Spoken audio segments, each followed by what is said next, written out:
Malcolm Davis is with the Australian Strategic Policy Institute. He's an expert on future warfare and military technology, and just not future warfare, but existing warfare. And there is a lot of it, Malcolm. And I welcome you back to the podcast. Can you give me a reality check from your vantage point? Is Ukraine losing this war? They're not losing, but they're not winning. I think that's the challenge, is that the war is stalemated. Now, Ukraine have made this very audacious and daring offensive into the Kursk region, and they're holding on to most of the territory that they've captured. And clearly, that's humiliated Putin. It's also made it more complicated for the Russians to reinforce their military forces inside Ukraine in the Donetsk and Luhansk areas of the Donbass. So the Ukrainians have actually done a rather bold and audacious move that seems to have paid off for the moment. But at the same time, the Russians in the Donetsk region are making advances towards key towns such as Pokrovsk, which are important from a logistics perspective. So, and the Ukrainians are basically withdrawing from that area. So it's possible that as the Ukrainians take the territory in Kursk, the Russians are advancing in Donetsk. And so it really is a case of stalemate rather than the Ukrainians winning or the Russians winning. It's not over yet. And I suspect this war will go well into 2025 and maybe even beyond 2025. Is Kursk a fool's errand of sorts? They're pulling forces from the Eastern Front, and as you've noted, the Russians continue to kind of bulldoze forward. Every few days, another village falls, or they advance somewhere. No, it's not rapid, but it is consistent. Why spend your forces up in Kursk where the Ukrainians are probably going to get pushed out of there eventually anyway? Well, it's uncertain as to whether the Ukrainians will be forced out. If the Ukrainians can find defensible lines and hold that territory, that gives them a valuable negotiating chip in any future I would ceasefire jump in and negotiation. argue with you and say absolutely they're going to be pushed out of there because this is Russian territory. But 3 weeks in, I would be blushing saying, well, maybe you're right. Well, I think that is the surprise for everyone, is that they've managed to hold on as long as they can. And from what I understand, they are still pushing forward in some areas. But I think that holding on to that territory is important if they can, because it gives them that valuable negotiating chip in any future ceasefire negotiations. Secondly, the more territory they can hold, the more difficult it is for the Russians to reinforce their forces in the Donbass area and Donetsk and Luhansk. And over time, that then does have a deleterious effect on Russian combat capability as the Russians begin to run low on supplies and of fuel and munitions and essentially food and other things like that. So yeah, it evens out in probably 2025. Things will slow down in the sort of late spring, the late autumn, early winter. It's sort of like getting my seasons right in the different hemispheres. I think that we'll see what happens in the new year. And I think also the Russians.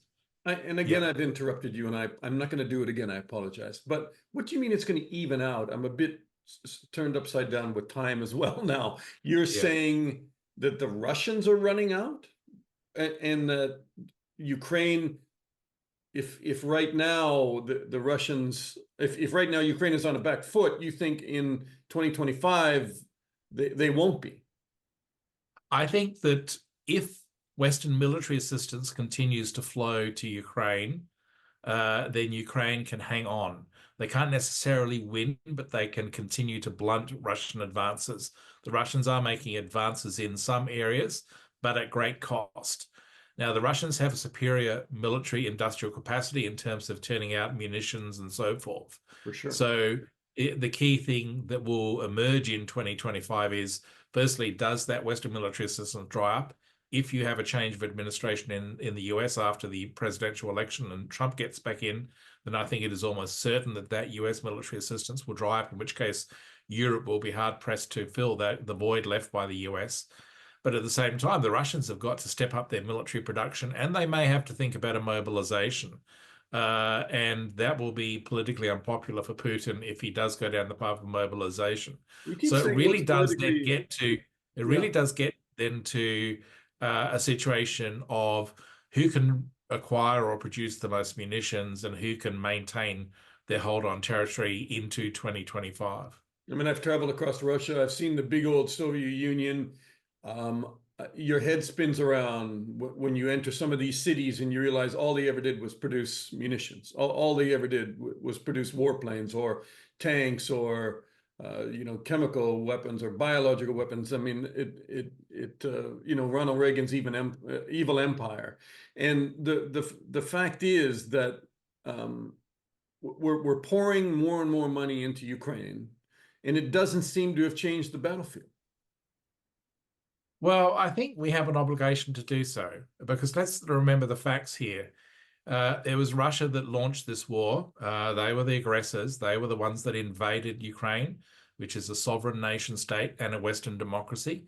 They did so because they sought to essentially wipe Ukraine off the face of the map. They sought territorial expansion. That was against every single rule in the rules-based international order.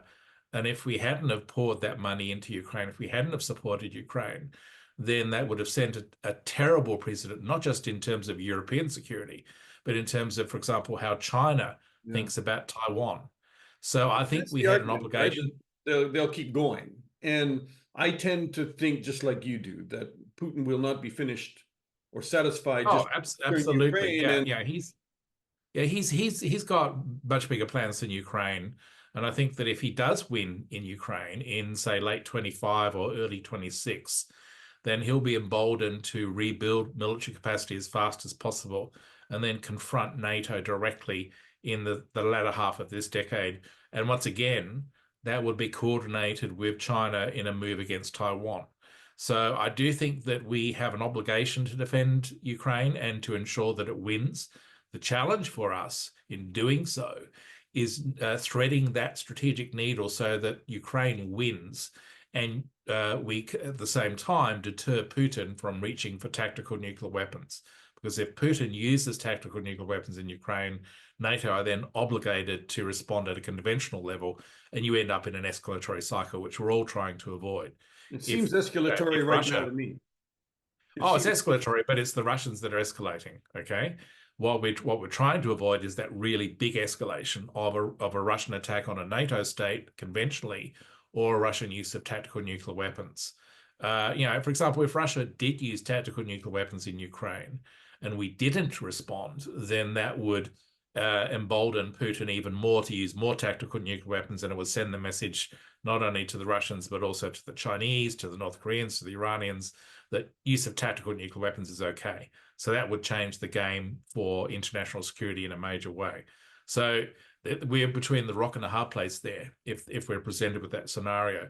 And that's why I'm saying we do have to step up in terms of our deterrence posture to make sure that the Russians do not use tactical nuclear weapons under any circumstances. And yet you heard Zelensky announce this week that they have new weapons. They appear to have the reporting from bloggers and the press inside Ukraine is it sounds like they have ballistic missiles that can hit Moscow. Can you imagine what is going to happen? And frankly, I can't, because I don't know where it's going to go after that. If a ballistic missile hits the Kremlin or starts exploding on some target inside Moscow. There have been drone attacks before, but they weren't very significant. But a ballistic missile actually hits someone, a building, a government building, kills someone. I mean, where does that go after that? I mean, that is a big step. But to put that into context, the Russians just launched a massive attack with large numbers of ballistic missiles on Kyiv. So I do think that the Ukrainians are justified in developing this capability and using it. And I do think they're justified in using it, given that the Biden administration is quite illogically refusing to let them use ATACMS against targets deep inside Russia. So, yes, the Ukrainians do have this new ballistic missile. They will certainly use it, I'm sure. And, a ballistic missile will have much more payload capacity than a drone. So it could create a lot more damage. And then it's really up to the Russians on how they respond to that.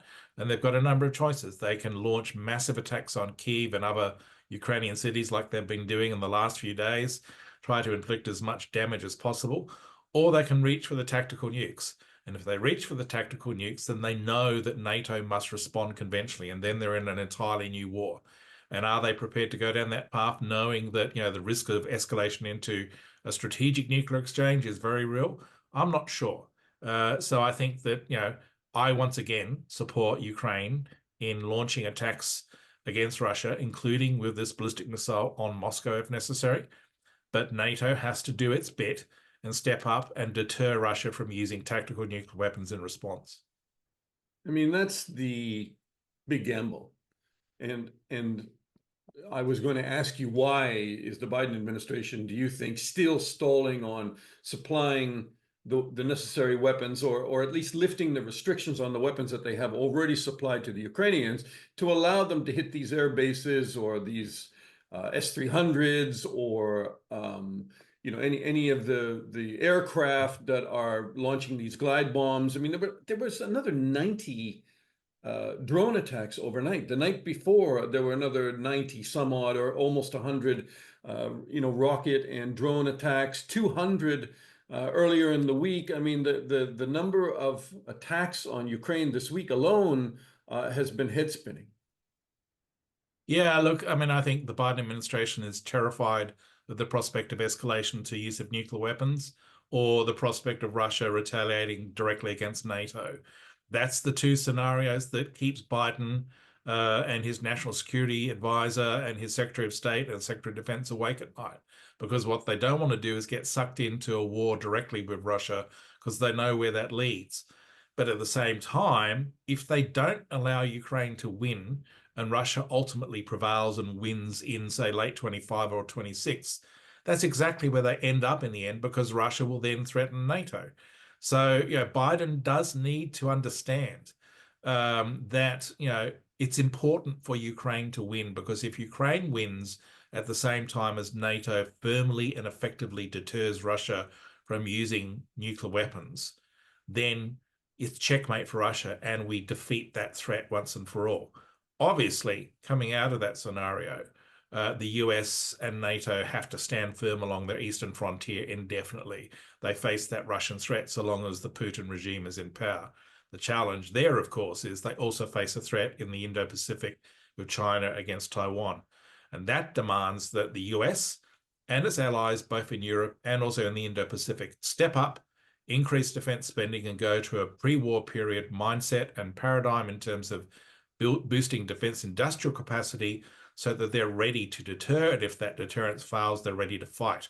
And I'm not convinced at this point in time that Western democracies have got themselves into that right frame of mind yet.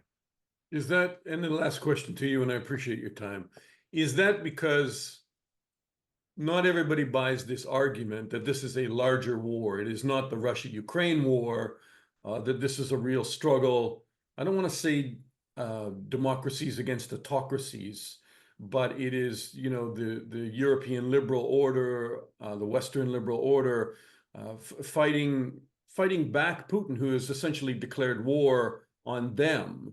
And not everybody buys that larger global argument that Putin's just going to keep coming. A lot of people think it could just stop in Ukraine, and push for a ceasefire, try to do something that they did like with the two Koreas, and wait for Putin to push on. He's getting older, and why bring this to a full confrontation right now? Well, firstly, they should be thinking in terms of a global confrontation between authoritarian states and liberal democracies, because that's exactly what we're seeing. What you are seeing is countries like China, Russia, North Korea, and Iran working together as authoritarian states to confront Western democracies, to end a rules-based international order that is led by Western democracies, to end democracy as a form of governance, and to create an authoritarian world order for the 21st century. That's exactly what is happening. We're in this global conflict now. It's very different from the last global conflict, be it the Cold War or the Second World War, but nevertheless, the potential for that that global conflict to end up in a hot global war, a World War III, if you like, is quite real. I think second point is that many people are terrified with the prospect of nuclear war or escalation in that sense. And so they don't want to take the hard decisions to stand firm. And they don't believe yet, in spite of Putin invading Ukraine in 2022 and Xi Jinping continually threatening Taiwan, they don't believe that authoritarian states actually will use force to achieve their geopolitical aims. And I think that we've been lulled into this lazy, strategic timidity since the end of the Cold War, where we are not prepared to confront the possibility of world war or major power war or nuclear war. And we need to get our heads out of that sort of strategic timidity mindset and into recognizing that that post-Cold War interregnum that existed from 1991 through to about probably 2014 is over. And we need to start thinking about an entirely new, much more dangerous strategic environment where we are once again confronted by authoritarian states in the same way that we were in the late 1930s. And Hal Brands has written some excellent analysis in this regard, where he directly compares, the events now that are occurring this year and in previous years with the late 1930s, and the parallels are quite apt. So I do think it's really important for Western democracies to realize the fight that we're in, to recognize that it simply won't go away, that even if Putin eventually dies, that the person replaces him will be far worse, because believe me, there are no pro-Western reformers in the queue to basically lead Russia. And that Xi Jinping is determined to impose unification on Taiwan, even through the use of force, because he's got so much politically invested in that goal. So, this is the fight that we're in, and we have to be ready for it. And I think that we have little choice. I hope you're wrong, Malcolm Davis, but I think you're probably right. And so I appreciate your perspective. And it's late at night in Australia. And thank you so much. It's my pleasure. Always happy to help out. Thank you, Malcolm.